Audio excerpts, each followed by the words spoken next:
section, sometimes it's not about embarrassment. It's about you getting a volunteer quickly. Now, it's not an e-ticket experience if I go, oh my gosh, it's like, Dempsey, come on down. It's like, okay, but there wasn't any build-up. There's a connection between Dempsey and I because I've now picked her in front of others. But for you, it didn't do anything for you. So again, what is volunteerment? The act of getting a volunteer in such a way that the whole audience is entertained or with you on it. Here's the thing I call volunteer ball. And usually I'll use the embarrassing technique and I'll ask for a volunteer in such a way that I know I won't get anybody. Well, I'd like someone to come up here and in front of your peers be kind of embarrassed for nothing. Any volunteers? No? No? Now by saying that, you're not going to get somebody, except in an NSA group. But in normal audience, said, no, I'm not going to do it. He said, that's what I thought. That's why I'd like to introduce you to the Brian Walter volunteer system. Here's how it's going to work. I'm going to throw the nerf ball into you, and if it hits you or lands near you, congratulations, you volunteered. And they usually get Snickers, and okay, as I'm saying this, what's happening?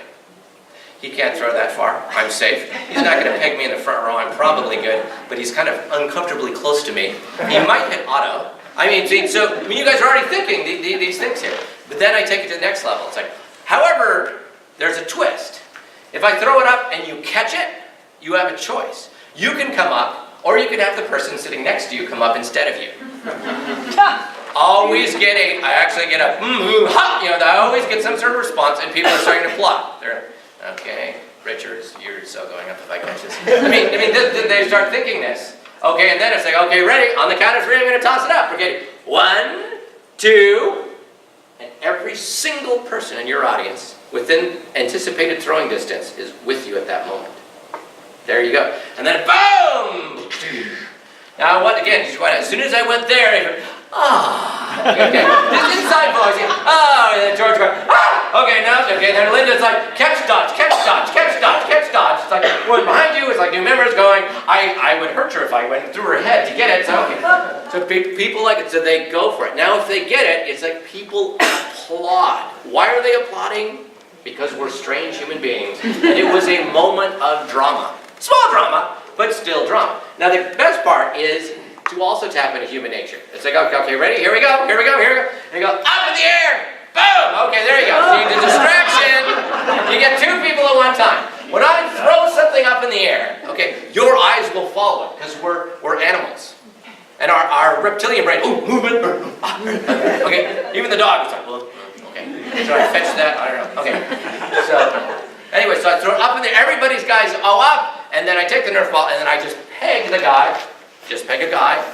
See, you wouldn't have been with me if I just smacked Dorothy right in the forehead with the nerf ball. That wouldn't have been good. But I can totally, I could have gone dead. It's like, boom! See, that's just funny. If I do this against, it's like, watch this. You're just feeling uncomfortable. I'm feeling uncomfortable. Dorothy was ready to poke me with something. Now here's the deal. It's like, you want to make sure this is a nerf ball. Okay? If you go to Toys R Us and you get the nerf ball that's covered in this little thing of plastic, it will knock over glasses full of water on people's laps. Trust me on that. I know this. You just give it the eye test. Here's the eye test. Throw it up in the air, hit yourself in the eye. Did that hurt? No. This is the right ball to use.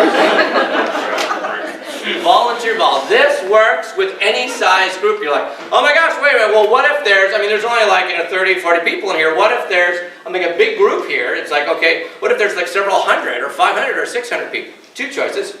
Get off the stage. Get off the stage. Okay, you don't think I can hit you back here? Oh, I can hit you back here. I can hit your bell right there. Boom! Right in the face there. Okay. It was actually your shoulder. You go right in there. Other times, I take a lacrosse racket. Don't know why. Well, look at her go. There's an arm there. Don't mess with piano players, I tell you. It's like, she's like a curve thing going on with that one.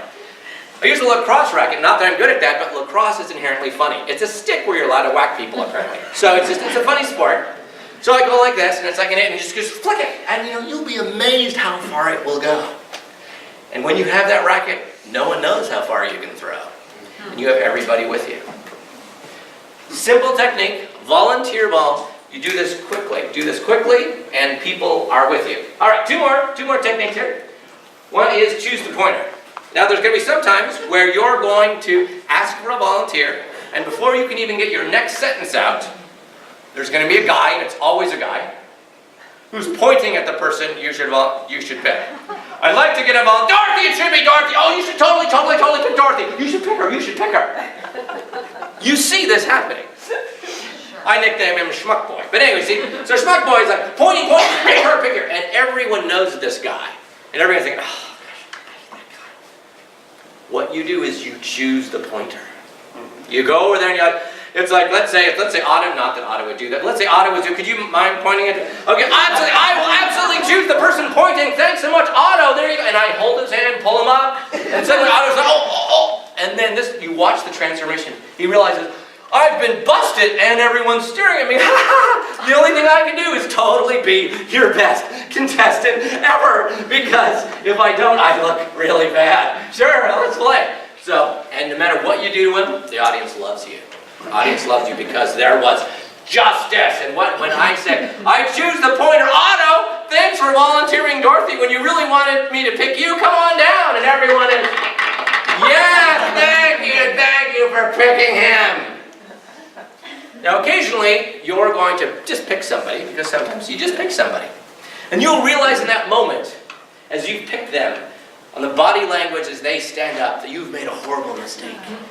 You say, it's like, oh my gosh, Ann, thanks, come on, let's stand up. And she she reluctantly gets up there and she see her body and and then she mouths a word that rhymes with fudge. Fudge. She's like, and you're like, now what we naturally do is like, I will salvage this. I will make this good. I will make her into a good contestant. Come on down here. And she's just sucking the life and energy out of your whatever's going on now. But no. And she's, oh, God. Yeah, no, B. Fine. Yes. Okay, can I sit down now? It's like, thank you. It's like, this is poison. And you know it's poison.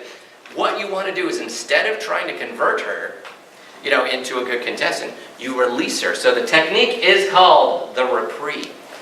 Here's how it'll work. You don't get to write this down, Ann, because I have to pick you up. So, Ann, thanks for volunteering. Kind of stand up. Come on, Ann. Big round of applause for Ann.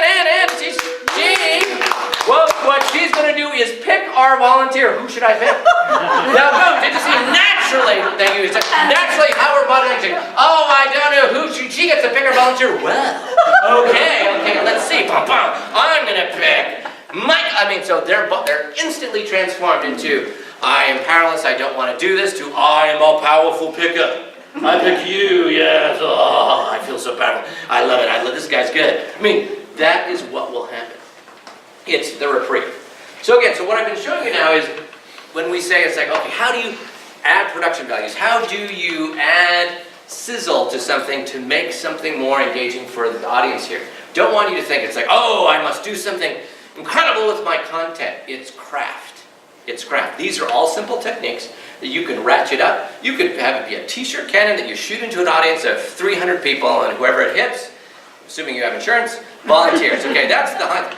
You can use a Nerf ball that costs $2.65 and bounces off of his head. That works just as well, and that quickly.